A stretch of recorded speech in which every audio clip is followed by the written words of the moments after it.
Bonjour à tous. Hello everyone. あやかです。今日もですね、日本文化のちょっと役立つ情報を配信していきたいと思います。今日は銭湯について少しお話をしたいと思うんですけども、皆さん日本といえば温泉をよく思い浮かべる方多いかなと思うんですが、銭湯と温泉の違いは分かりますでしょうか？温泉は天然のお湯ですね。土の中を掘って、で実際に出てきた天然の湯を源泉とするのが温泉で、反対に銭湯は何かというと、天然のものではなくて、人工のお湯になります。なので、人が水からこう温めてお湯にしたものを大きいお風呂に入れている、これが銭湯ですね。で、銭湯の魅力、ちょっとね、3つ今日はお伝えしたいと思うんですけども、1つ目、銭湯の魅力1つ目は、アクセスがいいことです。温泉って実は、今お話ししたように、湯がですね、土の中から、天然で出てくるものなので、その出てくる場所に行かないと温泉には入れないですね。いわゆる温泉街とか温泉郷と言われる場所になるんですけど、日本は火山大国なので、温泉自体はやっぱ確かにたくさんあるんですが、もし温泉にね行くタイミングがない、旅行中に温泉ちょっと通れないなとかいう方は、アクセスがいい銭湯の方にちょっとぜひ行ってみてもらいたいなと思います。銭湯はその温泉と違って、そういった温泉街とか温泉郷に行かなくても比較的どこにでもあります。例えば東京都内であれば、今だいたいですね520軒ぐらいあるらしいんですね、銭湯が。以前は600件ぐらいあったので、少し数自体は減少はしているものの、とはいえ東京都に、520件あるので、大体自分の、皆さんのこう、滞在しているホテルとか、滞在している場所から、少し、一駅二駅行けば、もしかしたらその同じ駅に銭湯あるんじゃないかなと思います。例えば私が住んでいた西荻窪だと、最寄りのその西荻窪の駅から近くに徒歩10分15分圏内に4軒銭湯がありました。北口に2軒、南口に2軒ですね。でそのぐらい銭湯ってありますので、結構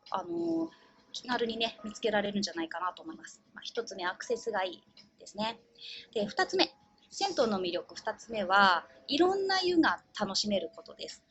もちろんね温泉に行ってもいろんなお湯楽しめるんですけど、銭湯も銭湯の規模にもよるんですが、大きい銭湯だといろんなお湯があったりします。例えばミルク風呂、ちょっと濁り湯ですね、白い濁り湯になってちょっと肌がすべすべになったりするミルク湯とか、あと薬湯といって生薬、実際に日本、東洋だったら漢方とかですね、生姜とか中国系のね漢方を用いた薬湯が結構多いですね。冬なんかだとその生姜湯とかが多くて、体がこうポカポカ温まるような効果もあったりします。生薬でいろんなまあ、病気というか、いろんなところに効能があるのも薬湯の魅力だったりします。他にも、サウナがあったり、あとぬるいお湯ですね、ぬるま湯もあったり、足湯もあったり、あと熱いお湯、高温の湯というかお湯のお風呂もあったりします。そういった、いろんなお湯が銭湯、それぞれの銭湯で用意されているので、それを楽しめるのもいいかなと思います。3つ目、お風呂上がりの楽しみが結構充実してたりします。で、銭湯って結構昔ながらの、建物だったりするので、建物自体がすごくレトロだったりします。で、銭湯自体もちょっとね少し昭和の雰囲気がしてレトロな日本を感じられて面白いですし、でお風呂上がりに、みんなこうちょっと喉乾いてなんかいろいろドリンク飲むんですけど、それも、ソフトドリンクの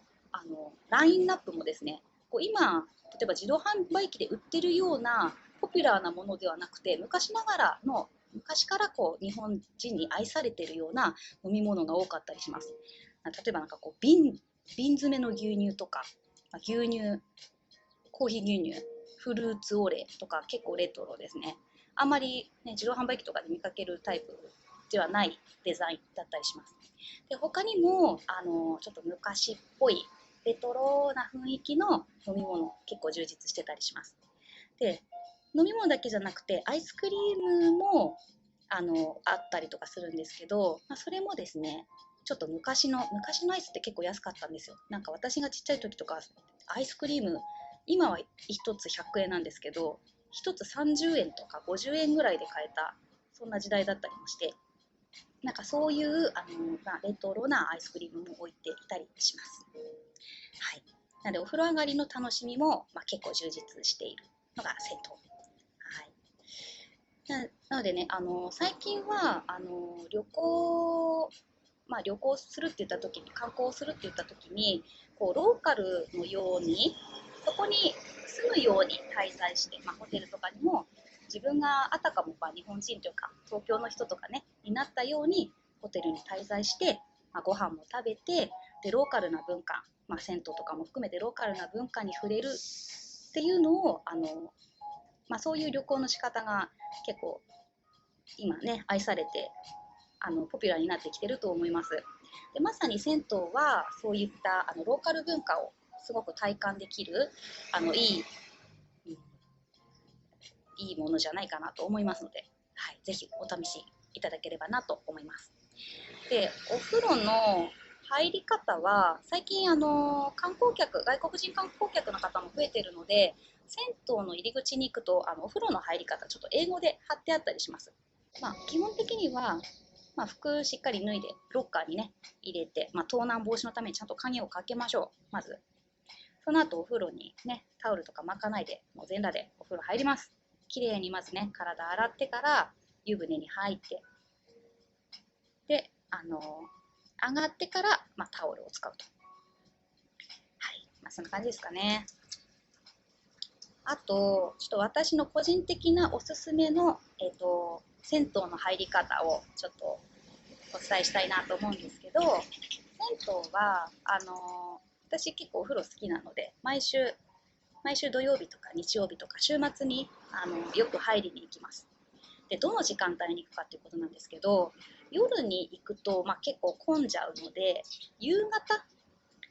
夕ご飯の前に行くことをおすすめします。でもう今ね例えば夏なのでもう結構汗ばむ夕方になったらもうびちょびちょです。暑いですな日本は。なので、夕方にお風呂に行って、しっかりこう汗とか一日の汚れを流し、さっぱりしたところでお風呂上がりの一杯を楽しみ、ソフトドリンクなりアイスクリームなりね一杯を楽しみでその後に夕ご飯を食べて、ぐっすり寝ると、これが最高の過ごし方です。私たちね大好きですねこのやり方で。夏ですと、夕ご飯で例えばなんか枝豆とビールとかね、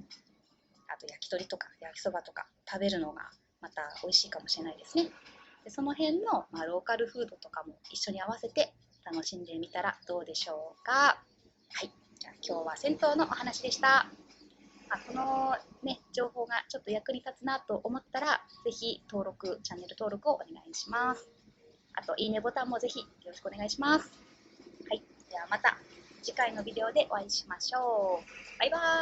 イ。アビアントー。